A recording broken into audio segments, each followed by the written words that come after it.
Okay, so welcome. Today we'll be discussing trauma response, and our aim is to intersect the psychology of trauma responses with the spirituality of it. Because truth is everything psychology says. The scripture also says something. And as children of God, having experienced trauma, it's good to know what Haba says about it, in addition to whatever psychology may tell us. And that way we will not just have or just experience healing to the mind psychologically. We can also experience healing that transcends the mind to the soul, to the spirit man. So now, what are trauma responses?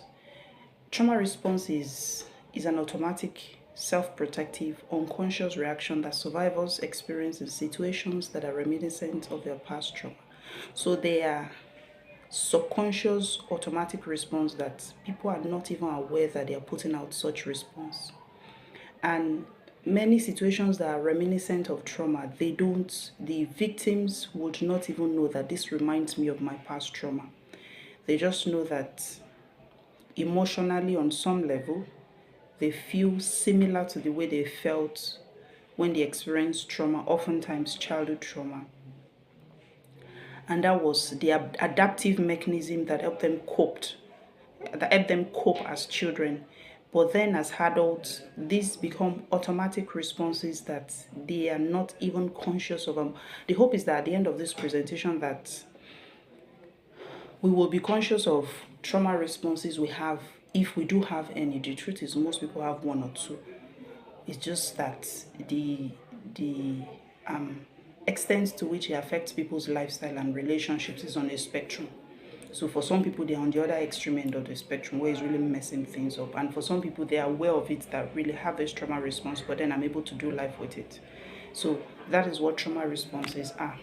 But then you would then ask me, what is trauma? Trauma is an overwhelming event or a series of events that your body and mind cannot grasp or cope with. So a child of 4 who was beaten till there are blood on the body. Such a child's body and mind cannot cope with the gravity of such an injury. That will be considered traumatic, regardless of the intention of the perpetrator, as the case may be.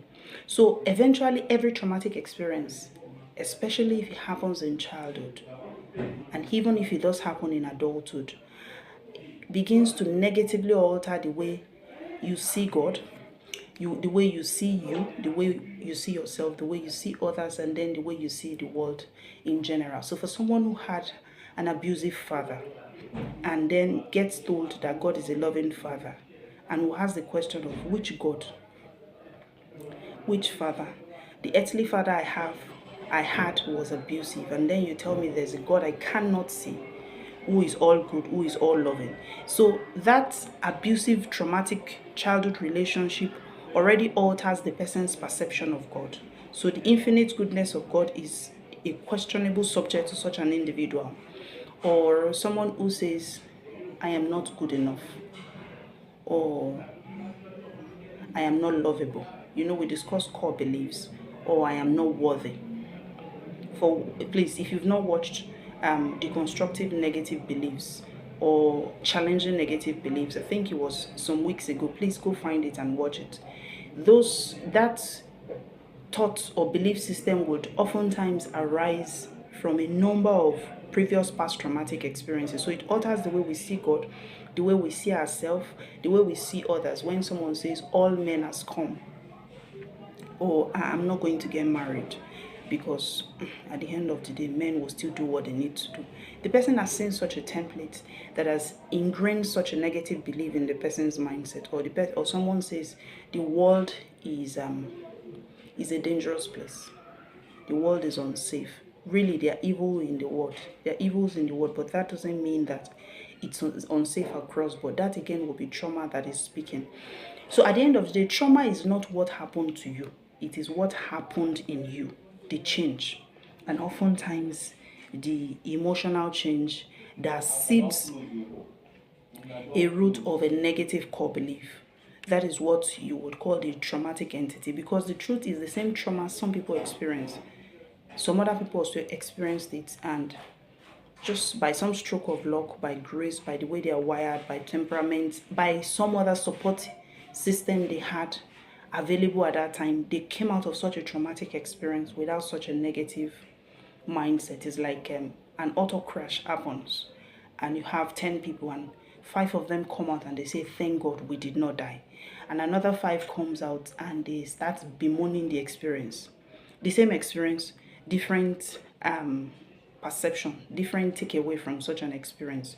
So my interest is for someone who was traumatized and still lives with the scars and the core beliefs and the negative trauma responses of such an experience. So that's my aim, not for someone who says I was traumatized and nothing happened from there. I salute you, I'm happy for you. So the aim is to address those who would still have challenges here and there and see how they can begin to do life wholly as God intends them to.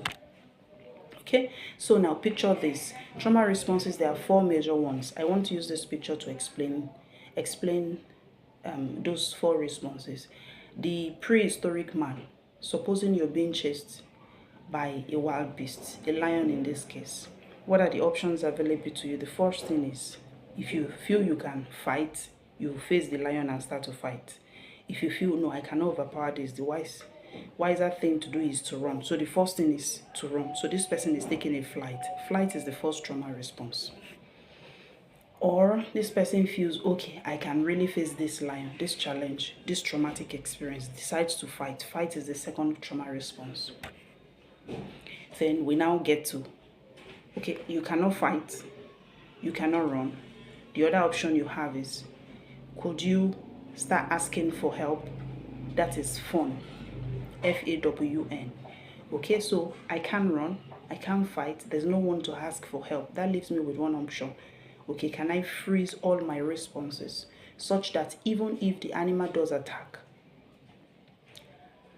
I do not feel so much pain? So almost like playing dead. Now, how this applies to day-to-day experiences, for instance, you have a child, 10-year-old, who is being physically assaulted by a grown man. Can a 10-year-old fight an adult? No. Can the child run? Probably. But if he runs, he will probably be chased down. So fight and flight is not there. Now, is this child able to go around looking for help? Please come and beg daddy, so that I will not beat the living daylight out of me. If that is possible, that leaves the child with the opportunity to fawn. But if the first 3 are not available, what option does this child have? Boxed in the corner, being whipped with belts or koboko, regardless of the part of Nigeria you come from. So the child is in that corner and is frozen. So you literally will have some children so they hold their breath just to endure the beating, and then when you're done beating, they just sigh and start sobbing if they can. And some children are so frozen so well that they take all the beatings and they do odechi because they have been frozen. So it's almost like they built a wall between the external response and the internal response. So the beating is not getting to them, and you're like, why is this child, the more I beat, the worse he gets? It's just because that child has frozen the response, so he's not really getting all of the correction, quote and unquote, that you're doing is not getting to the child. So the child becomes rebellious, as the case may be. So those are the 4 major trauma responses. There's a 5th one that is newly added, flop, but that is not discussed here. So I discussed the first 4 because that is the commonest that we would encounter, and that is probably the commonest that most people will relate with. So the flight response, like I said, is to escape from the traumatic situation, which is not available for many people who were victims of childhood trauma. So they cannot remove themselves from such a traumatic situation. The fight response, when fighting is an option, it could be verbally or physically. Those are the children who talk back. Those are the children who are the bullies in school. Those are the children who defy authority. I mean, they're writing names of noisemakers. They will be the one to even make noise. They say, write my name, what will you do? Those are the children that will just grab your pen and start running, and you chase them and they tell, what do you mean? Are you the first person to have a pen? And they throw it back at you. Those are fight responses. But now, when they were within the confines of their own home, it may serve as a coping mechanism because that's all they have to work with. That's all the resources at their disposal. But eventually, when they become adults or they play such responses outside, it becomes maladaptive because one is messing up their own life, is messing up relationships, is messing up interactions with people, and they will then affect people with their own trauma responses. So now someone who has a fun response, it could just be, okay, we're keeping the bear happy, so we bend over backwards, entertain the bear, try to look for people to placate the bear. In this case, the the trauma perpetrator, as the case may be. So that could be the child who is placating the mother, who will do everything the father says at the detriment of what they really want. You know the saying you have in Africa, obey before complaint. Children are meant to be seen and not heard. And then when you have that picture perfect child, who the parent will tell, this one will never complain, will never counter instructions, is always doing everything we say. Truth is, children should wriggle a bit for them to begin to exercise a sense of autonomy, for them to start learning negotiation skills. But if a child is raised in such a way that it is 100% compliant, chances are that child has begun to fawn or has begun to freeze, because fighting was not an option. I mean, you can't fight your parent. Running was not an option at home. You run, they go and bring you back. So the two options is, okay, do I fawn and just keep them happy and maintain things status quo at the detriment of such a child finding himself or herself? Then, so such an individual will do whatever it takes to avoid or diffuse danger, or diffuse what traumatic response, diffuse verbal abuse, diffuse physical abuse, diffuse sexual abuse, whatever it is. Then you have the fourth response, which is the freeze response. So such individual, it's like playing dead, like I said. Biologically, if a carnivore is going to attack an animal of prey, there's a phase where they can freeze dead. So there's a global autonomic shutdown. Both the sympathetic system shuts down, so they go into parasympathetic overdrive, such that even when the animal bites in that state, they don't feel the pain. And if the animal does die in that pain, it was almost like a messy death. Now, if you transpose this to humans, freezing dead is, of course, fight, flight, fun are not available. So they shut down their ability to think, their ability to speak, their ability to fight or flight. So those are the children, you ask them, what do you want? I don't know.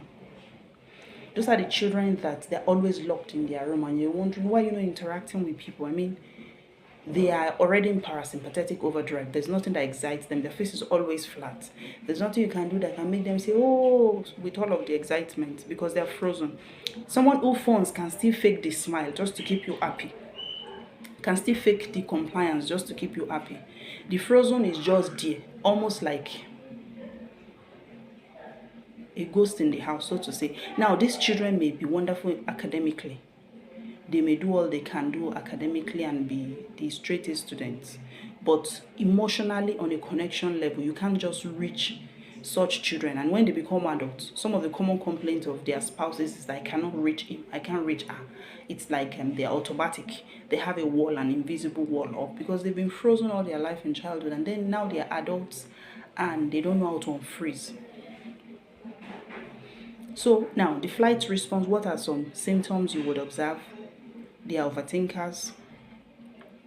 They are prone to anxiety. They are prone to panic disorder, obsessive compulsive disorder. They are perfectionistic, because the more they do, the less they have to worry about uneasy emotions, uneasy thought patterns. So they want to do everything and do it to the state of perfection. They want to avoid things that will make them feel that anything that they will not be perfect at, they would avoid it at all costs. But at the end of the day, they are really sad.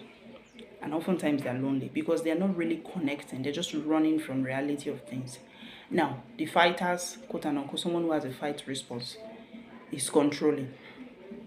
Those are the ones who will shout, who will lash out. They are given to anger. They have explosive behaviors. They could be quite irritable and maybe quite irrational sometimes. They are quite judgmental of other people. They are prone to self-harm. Now, someone who has a freeze response would oftentimes report feeling stuck in life, like they don't know what's the next thing to do. They may dissociate a lot. Dissociation, they are with you, their body is there with you, but mentally and psychologically they've checked out. So that could be someone who is watching a movie and 15 minutes elapses. The body was seated right in front of the screen, but their mind checked out on them after a while. Or that could be a child who is in school and is struggling to keep his mind or her mind in what the teacher is teaching. That could even be a full-grown adult who reads and finds that he or she goes from page 1 to page 2 and does not know how it transcended. So had to go back again to go and read it. So they could have a bit of attention deficit. It's not ADHD, but they have dissociative disorders. Then oftentimes they would isolate themselves. Those are the loners. They are emotionally numb. Really, they can't come in contact with their emotion because it's frozen. Then they shut down very easily. You're saying something or doing something that does not really augur well with them. Now, they know they feel uncomfortable emotionally. They cannot name it. They're not in touch with it. So they just shut down on you. So you literally can see their face, that this person's face is frozen. Life is exhausting for such individual. Many times they have problem making decisions. Now, for those who have fun response, they're oftentimes overwhelmed with life because they will burn a candle on many ends. They will be the one who will be at the service of most people, at the beck and call, no boundaries. They're almost like the ones you can trust. But oftentimes they are shouldering more than they should, because from childhood they never learned to say no. Not that they never learned, they were not allowed to say no. The only option that was available for them was to comply. So as adults, they become extremely compliant.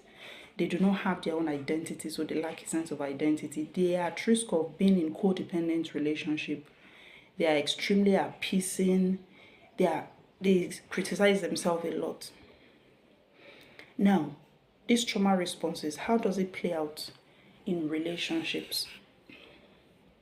For someone who is stuck in flight response, some of the things you would observe if they're in relationship with you, or they happen to be your co-staff, or they happen to be your fellow staff, church members, whatever the case may be, is that they're oftentimes extremely reactive and defensive when held accountable or criticized. So that could be, there's a group of people given a project to do, and the teacher, or so to say, or the boss or the instructor begins to correct the team. This is probably the individual who stands up and begins to defend himself or herself. Bear in mind, the correction is meant for the whole team, not the individual. Then many times these individuals will ignore or shut down other people's perspectives completely. I mean, you're talking to them, it's almost like they didn't hear you. They easily feel threatened in some way. So you don't need to say much for them to feel threatened and begin to lash back at you. They are prone to outbursts of anger. Many times they are shouting, or otherwise they become aggressive during confrontations. Those are the ones that can break bottles and start to poke people. Those are the ones that can literally, you see them on the road fighting. In the office, they're the ones screaming at everybody. Then they can resort to insults or threats or blaming the other person during conflicts. They are unpredictably explosive. Their tempers are also explosive with high level of shame afterward. I mean, after they've broken down, exploded like that, many times they feel an overwhelming sense of shame.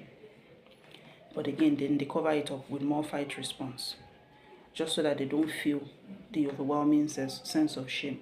Then they have a tendency to end up in verbal or physical fights.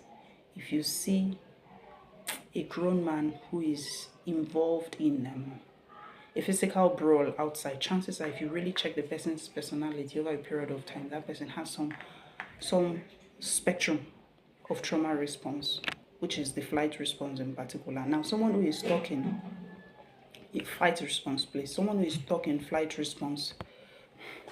Some manifestations you will see in relationship with them, maybe relationship as a spouse, fiancé, co-worker, church member, department member, as the case may be, is that they would have this avoidance habits. They will physically leave an uncomfortable situation, or they will change or avoid difficult topics or hard conversations.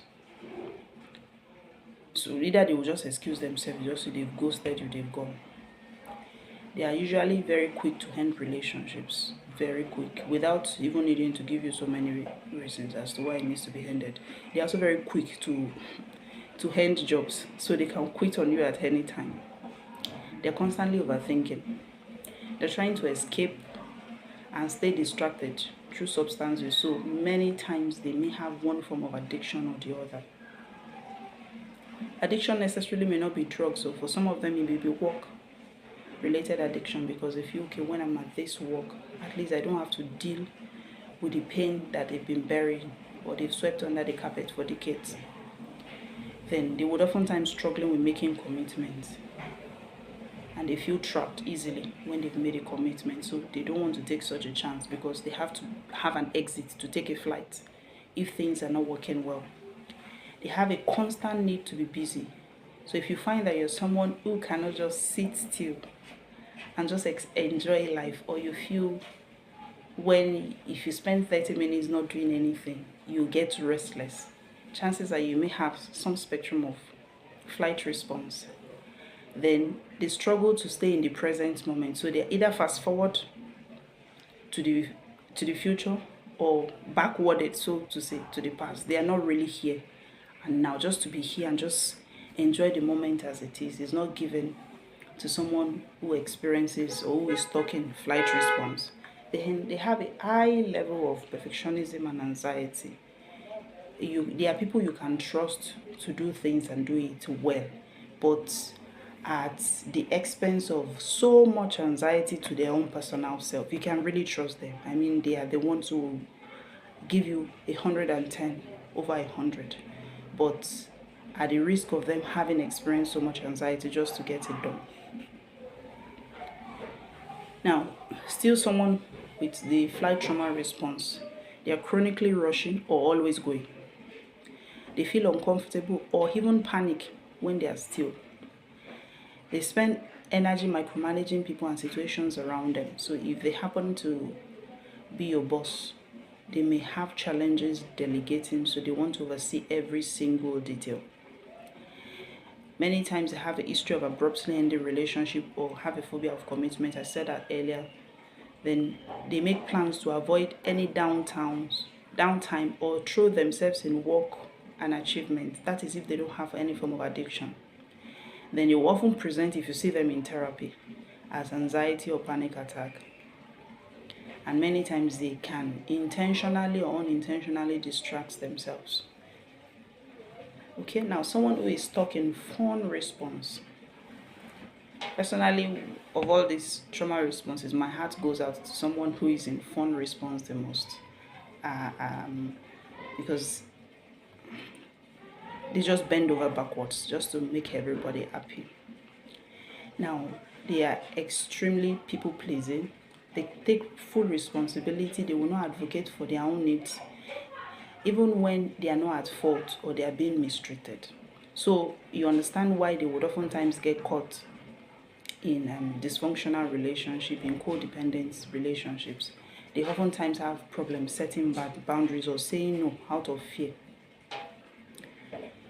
Many times they will end up losing their identity, and they would only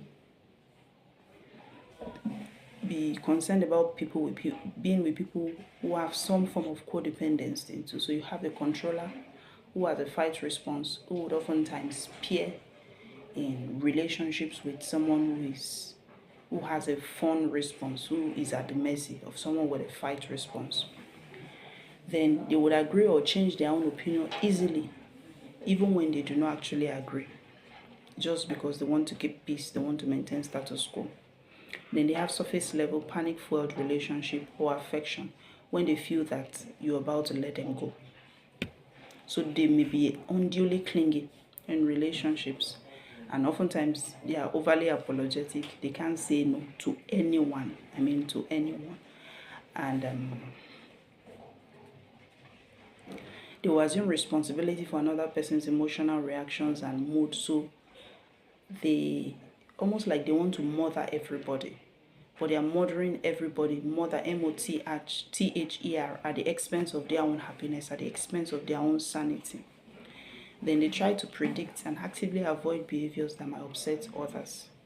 Then they avoid talking about issues that will trigger the abuser. Then many times, if they're in a codependent relationship, they will excessively compliment the abuser. Then still some manifestations you'll see is this is the person who would be discussing a painful experience and is also smiling or laughing. And you're wondering, it just does not correlate. There's a disconnect because they're disconnected from their own personal experience. Many times we ignore their own needs, their wants and feelings. They blame themselves for things or believe that they deserve the abuse for someone who has been abused. Then many times they may even be in denial about the abuse. They'll be the one who tell you that it's not so bad. That could be someone who tells you that my husband beat me, but at least he still let me sleep in the house. My friend, when she was beaten, the husband chased her out. I mean, those are two evils. But when you feel that mine is not so bad because somebody else's own is worse, you're just trying to justify and undermine the significance of the abuse. Then they oftentimes take over parenting roles and they become super responsible early on. That's how many times they begin to fawn, because as children, they had to comply. They had to be super responsible. They had to be super trustworthy.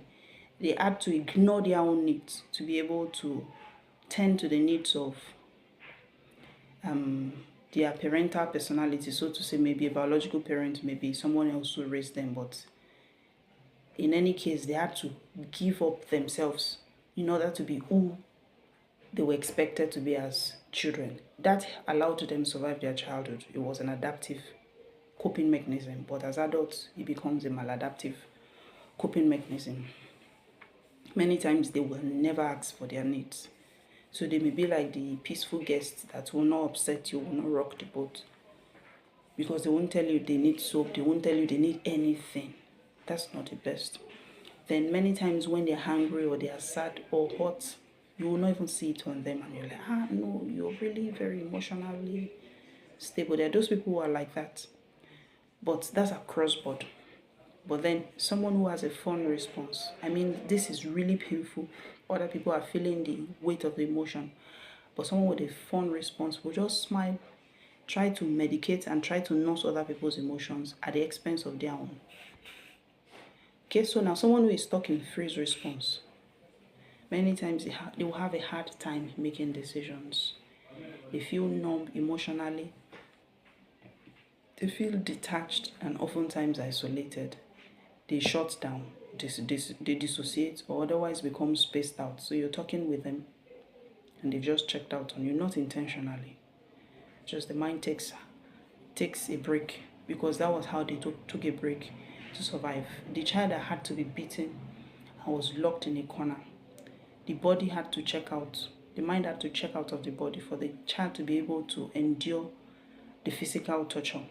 A child who was sexually abused, consciously or unconsciously in many cases, the mind had to check out of the body to be able to endure the torture of such a painful experience. But then that allowed the person cope and survive the horror of such a childhood. As adults, to become an hindrance to their relationship, to their life, to their own health. Okay?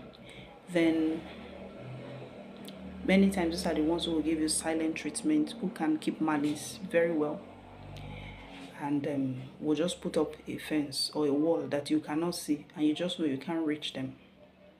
They give up very quickly when they're trying to advocate for themselves or their own needs. So that could be someone who is trying to explain something to you and just says, don't worry. And you say, what now? Tell me. I say, don't worry. Don't worry. But you can see that this person is not pleased, but he or she has given up, and you have to start drawing it out of them. Many times they will procrastinate even with simple tasks or easy conversations. Now, some manifestations you will still observe in someone with a freeze response is that they feel completely numb, like life is pointless. They will shut down easily, give silent treatment, or completely avoid you. You may find that they're hiding out from the world. They procrastinate. They find it very difficult to make even small decisions.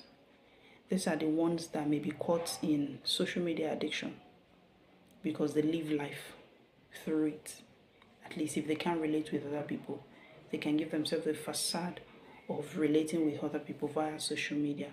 So they may be scrolling endlessly on social media. They may not leave comments. They just saw everything that everybody else is doing, but without commenting, like they're ghosting. Then if it really gets bad, I told you it's on a spectrum. They may even begin to get confused over what is real or what is unreal. Who did I converse with yesterday? Did I see this person yesterday? Did this person call me yesterday? So eventually reality and the other side becomes confusing for them. Then they may be confused with a diagnosis of depression. They may be misdiagnosed as such. It's not the same thing. And many times they give up quickly. Now, someone with freeze response is at a high risk of developing depression. But the freeze trauma response is like an automatic lifestyle on many levels once they experience things that are reminiscent of their trauma. And for those for whom it's really bad, even when they don't have an experience that is reminiscent of trauma, they live in that mode. The way I would explain is like someone who goes to Antarctica and needs to wear 10 layers of sweaters to keep warm. I mean, when you're in Antarctica, 10 layers of sweater will allow you to survive. But if you come down to Nigeria and you don't start shedding those 10 layers of sweater, the same 10 layers of sweater that helped you cope in Antarctica will eventually kill you when you're in Nigeria. So the same trauma response that allowed the individual cope or survive a difficult childhood, when they come back home or when they become adults, as the case may be, it becomes maladaptive. It's no longer a coping mechanism. Rather, it is an undoing of their own entire self and an undoing of their relationship and any other type of positive prospect they may want to build for themselves. Now, it will interest you to know that trauma response is also in the Bible. The Bible says the things which is the same thing that was. There's nothing new under the sun. Some Bible characters that depicted fight responses: Moses and Peter. I'll just talk briefly on Moses. Moses was the only son that survived when Pharaoh started to kill the male child that were born to the Hebrew women. So, and this was the young man that was raised in the house of Pharaoh, just as a reminder. But then you remember the part where he went out and he saw two Hebrew men fighting. And he got so angry. No, he saw an Egyptian fighting with an Hebrew man. And he got angry and killed the Egyptian. I mean, from where to where?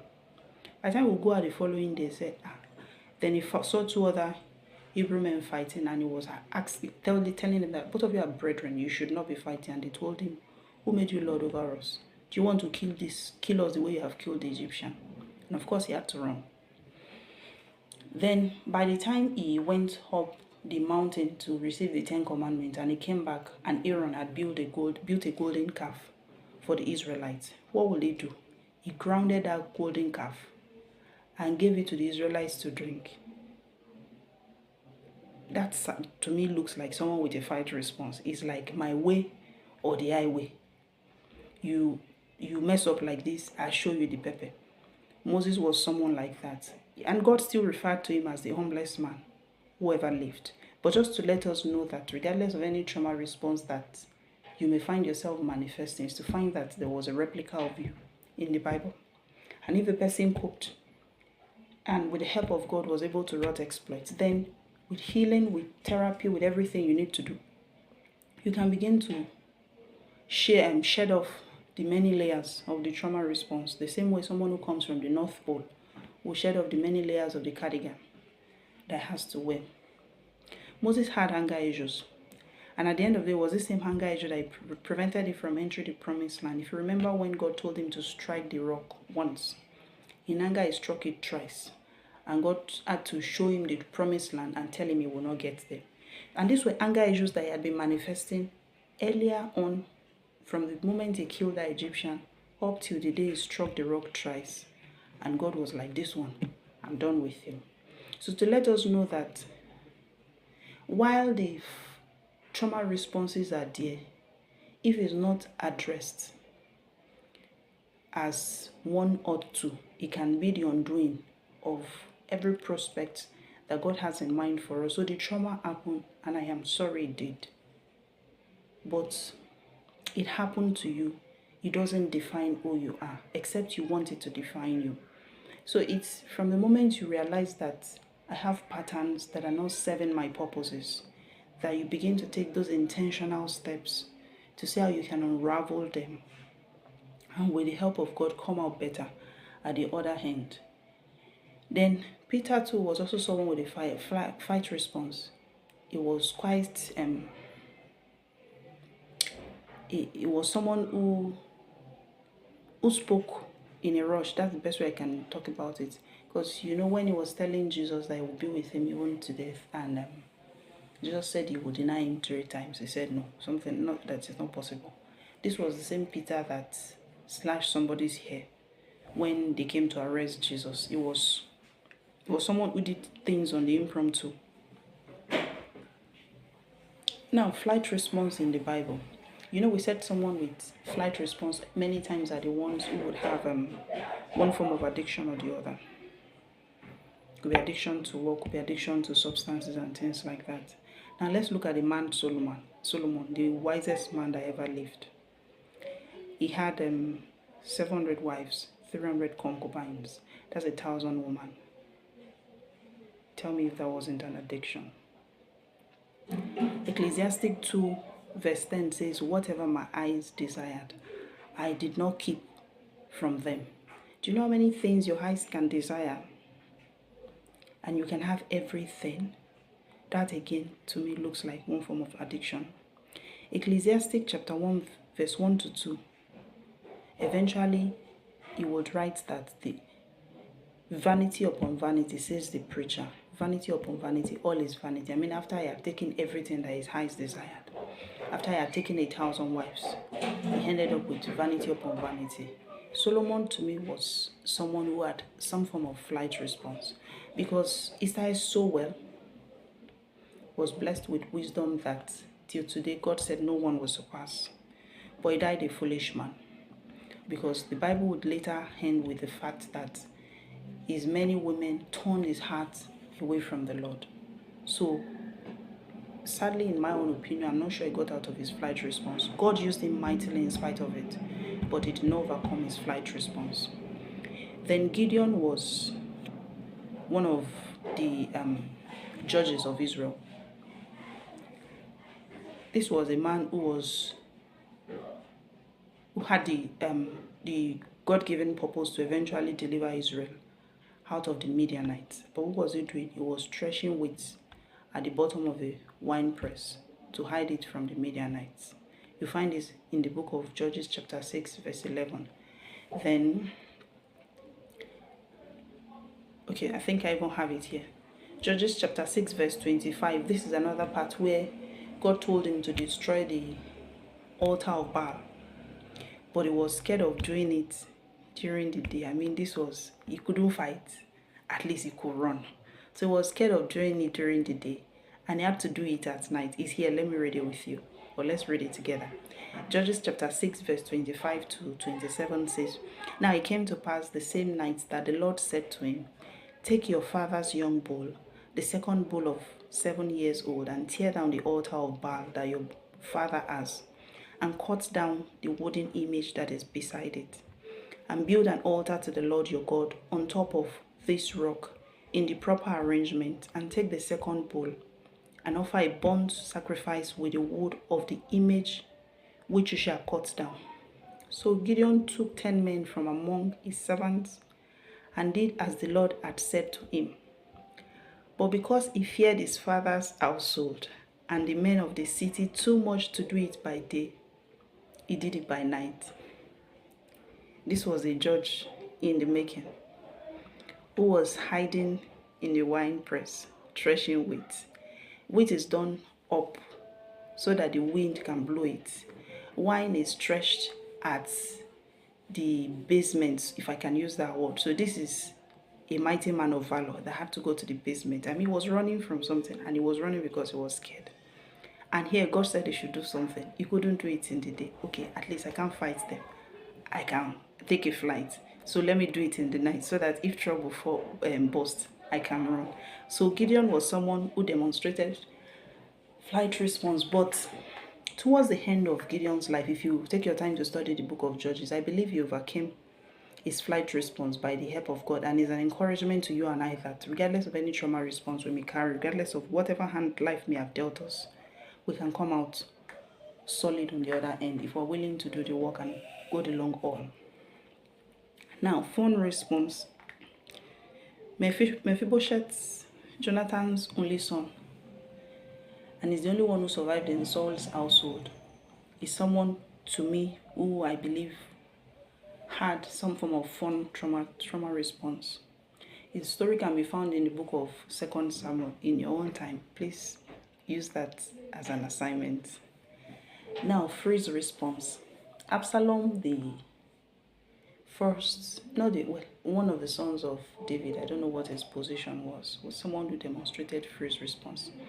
Because when Amnon raped his sister, the sister was in his house for several months, and he just froze his response, no comment, because of course David, their father, also did not say anything.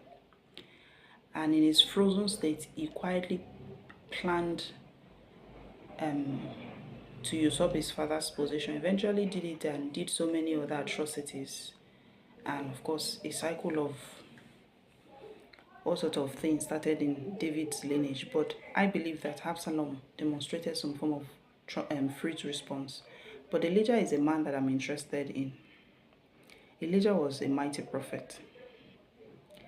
But if you remember when Jezebel, after Elijah had killed the prophets of Baal, after I had prayed on that mountain, and God sent fire, and then there was rain, and Jezebel sent a message to him that he would have his head chopped off, and so many other threats. This is the same man who had seen God's hand mightily, but of course in the midst of all of the exhaustion of what a prophet's work entails, he was exhausted and was paralyzed by fear. And then he began to have cognitive distortions and said he's the only one that is left of all the prophets, and now they seek to kill him. And God told him he has 700 men who have not bowed their knees to Baal. I mean, that was cognitive distortion, when you feel you're the only one left. I am the only good person. Everybody is against me. Again, negative belief system, cognitive distortions. Many times will follow all trauma response. But when it is woe is me, woe is me, woe is me, it's more of the freeze response. And what will he do when he was paralyzed by fear? He went to hide in the cave. I mean, tell me, what is a mighty prophet doing, hiding in a cave, if it's not that he was experiencing some form of parasympathetic paralysis? In this case, a freeze response. Now, why have we gone to intersect what psychology says with what the Bible says? Romans chapter 15 verse 4 says, "For whatever things were written before were written for our learning, that we through the patience and the comfort of scriptures might have hope." If the patriarchs of old, if they also had these trauma responses on some spectrums and still wrought exploits, and if the patriarchs of old did not have as much psychological aid at our disposal as we do now, then regardless of whatever hands life has dealt us, regardless of whatever traumatic experience that anybody has gone through, I firmly believe that we can come out solid, we can come out better, we can come out whole on the other side. Would it be easy? No. But would it be worth it? I tell you, it will be absolutely worth it. And one of the most important decisions that any trauma survivor can make, to become aware of the trauma responses and to begin that intentional journey of unraveling any trauma response, any negative belief system that has been seeded in them. So with that, I go to how we begin to heal trauma responses. Now, how to heal from fun trauma response. We told you these are the people who really are not aware of themselves. I mean, that is like they've lost their identity just to be able to fill in to other people's needs. So the first thing is for such an individual to start with noticing and honoring their basic need for food. Because many times they will go hungry and take care of other people. Basic need for rest, basic need to sleep, basic need that their plate or their cup is full and I can't take on more assignments and I can be more responsible at the detriment of my own health.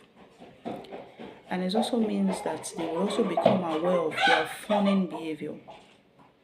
In what ways are you bending over backwards, trying to placate and parent everybody at the detriment of your own well-being? Then also learning to allow yourself have complex feelings, complex emotions, and sit with them without judging yourself, almost like you're beginning to parent yourself again because you parented every other person. Then letting go of any shame of if I don't do this for people, then I'm not good enough. If I don't fill in this gap, then I won't be loved. Then accept that you never deserve the abuse, especially for someone who is in a codependent relationship or someone who still tries to excuse any form of childhood abuse that they may have had. Then begin to engage in self-care and, of course, seek professional support and find social support. I said earlier, these trauma responses are on a spectrum. So there are those that it is incapacitating already. If you find it incapacitating to the extent that you feel is interfering with your life, with your dreams, with your visions, with your relationships, with your purpose, to that extent, decide if you need therapy or social support, or you look for videos like this on YouTube and just begin to understand what is happening to you, or you begin to journal. And of course, you begin to pray about it. But by all means, don't just identify yourself as I have this and then not take the active step to begin to undo it so that you can lay off such a trauma response. So way forward is observe your pattern regardless of any trauma response you may feel that you identify it with. And more often than not, people will have one or two responses. So someone can have a flight and freeze response. So some situations where they can take a flight, they check out and dissociate. And situations where such is not possible, they just freeze and shut down completely. So there are those who have a combination of some trauma response. So observe your patterns. See what you do that has not served you, that this presentation has highlighted, and it's been a consistent pattern in your life.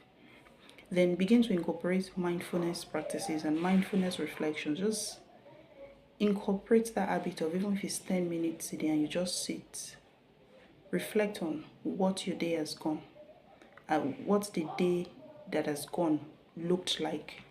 What lessons did you take from it? What experiences did you take from it?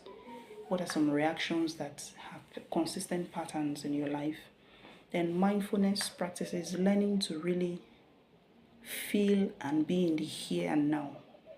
Most trauma responses will do one of two things. Either it will shoot us forward. For those who have flight response, they are running ahead. Or it keeps someone stuck in the past. It's always one of the two. But hardly in the present moment. So just learning to sit and be with what is bodily. Then begin to notice and honor your basic need. You're tired, you sleep. You're hungry, you sit with it and just process it yourself. Or you're sad, you sit with the emotion or find someone to talk with. So notice and begin to honor your basic need. Your cup is full and you can't take on more responsibility. Say it, speak it. Then know that trauma responses really were coping mechanisms that once served you in childhood, but not anymore. And like I said, it's just like that several jackets that would help you cope in the North Pole. But then you come to Nigeria where it is hot and humid. Those same several layers of jackets can kill you here.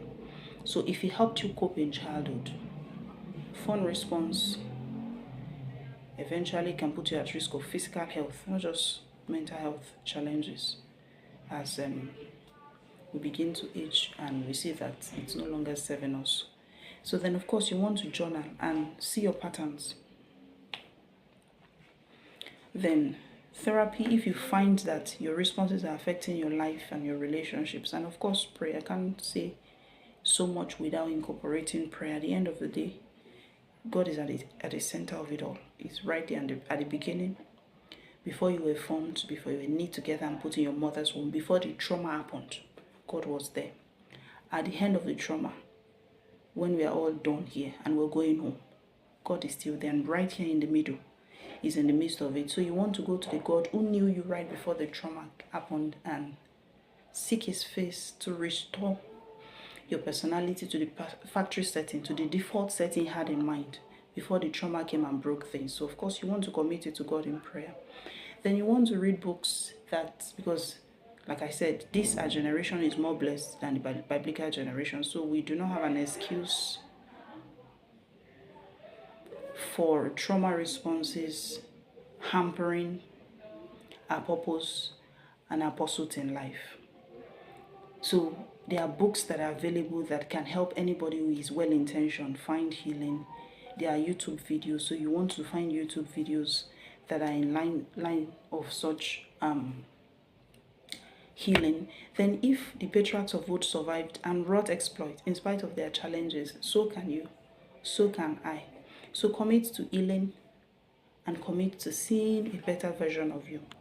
So here I have some book recommendations that you may want to start with for a trauma survivor who observes a number of his trauma response and is willing to do all of the hard works to find healing. The first is The Body Keeps the Core by Bessel van der Kolk. Is a wonderful book. I've read it. I think you should too. Then Trauma Recovery is also another one. What Happened to You is also another one. These are books you can literally find their PDF copy to download for free online. So I end with this quote. Wisdom is the result of trauma without the emotional charge. Truth is, when you find anybody who is infinitely wise, they've seen life and not the rosy side of it. But they came out on the other side with a lot of wisdom. But they've been intentional to process all of the emotional charge. So commit to processing all of the emotional charge, and then you begin to experience something called post-trauma growth. Because I tell you, on the other side of trauma, after you've done the work, is a wealth of wisdom that it takes only having gone through what you went through to be able to have such levels of wisdom. So thank you for staying with me as always. It's been a long one. Wish you a wonderful day. See you next week. Bye.